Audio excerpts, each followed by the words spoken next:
bully tactics are why they hate us. Escalating the situation. He's all in the guy's personal space, just daring him to touch him so he can break the law and take him to jail, and that's just trash. It's why people hate us. It's not the mark of a professional peacemaker. We're trying to de-escalate the situation. Of course, people are going to say things about us. They're going to badmouth us when they're there.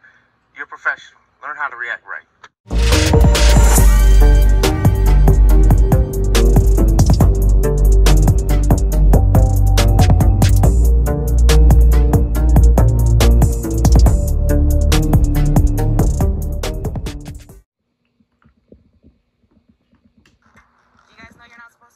Outside in public? Yeah. Why are you guys drinking outside? How did questions about an open container of beer turn into a violent takedown by police, sending a man to the hospital and to court on several charges, including felony resisting arrest?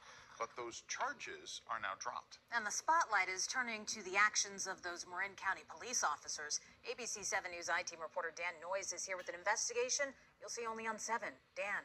Amma and Dan, that man's attorney and experts in the field tell me this should not have happened, that those officers used excessive force, and that at least one of them lied in his official report about the incident. A warning here, some of these pictures are disturbing. Along an industrial section of San Rafael's Windward Way, beneath the power lines just past the Canal District Community Garden, day laborers gather after work to socialize, eat, and drink. What are you doing? Nothing. Nothing? There's like a whole bunch of beer over here. Yeah, I know. Okay. On this evening, July 27th, San Rafael Police Officer Daisy Mazariegos confronts 3 men, including a popular Marin County gardener we'll call Mateo. He asked me not to use his real name. I don't have nothing to say. You don't have nothing to say? You're just out here drinking and you think it's funny? No, it's not funny. Okay.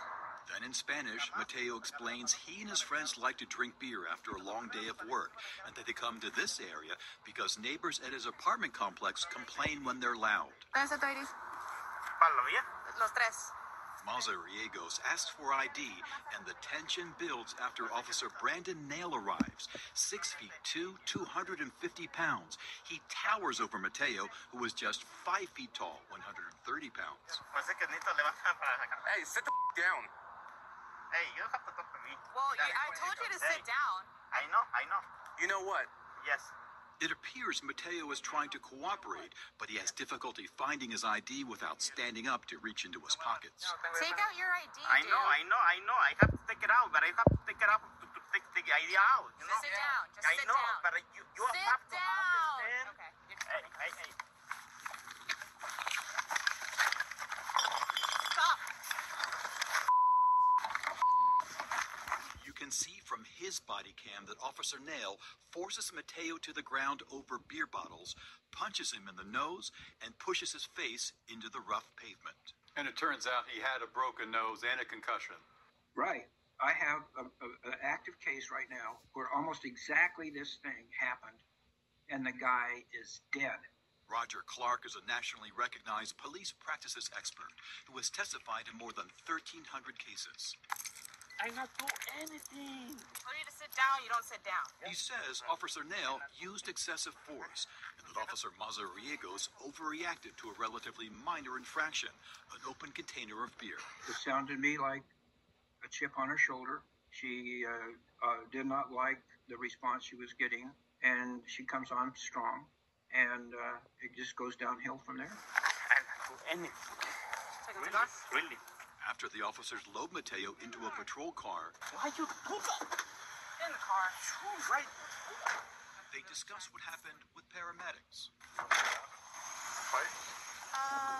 Uncooperative. So we took him down to the ground. Their colleagues. His face is blown out. He had a bad day. Okay. And their supervisors. How you doing? Okay. Anything? No. Listen to what a sergeant says as he walks away from Officer Nail. You've given me great experience with the use of forces, dude.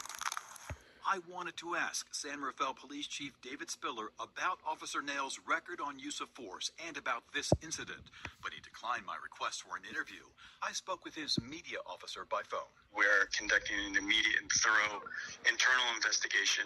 These actions do not represent the San Rafael Police Department, and if any of these allegations do become sustained, action will be dealt with swiftly. He says both Nail and Mazariegos remain on active duty. Another key question. More than 20 minutes after the altercation, Officer Nail comes up with a new detail. He tried to put me in the headlock. What's that? He tried to put me in the headlock. Really? Okay.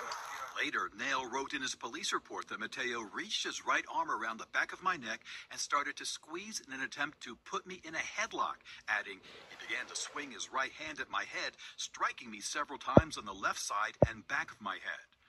That didn't happen, according to Mateo's defense attorney, Charles Dresso. There was no striking of the officer. There was no headlock. But Nail's report convinced the Marin County District Attorney to file a felony resisting charge against Mateo, along with 3 misdemeanors.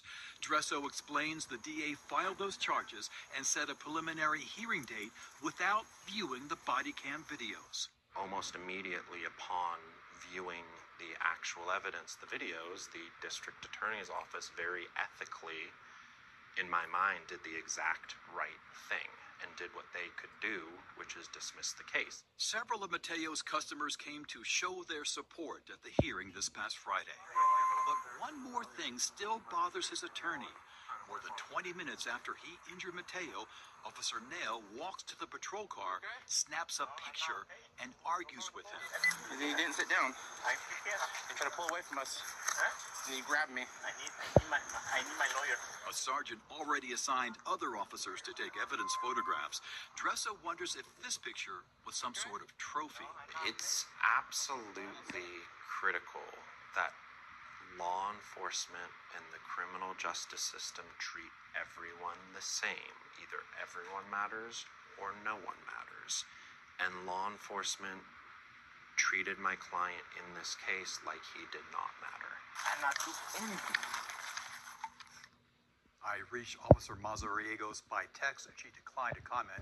I called Officer Nail's cell phone, reached out to him through the department and his union, and have not heard back.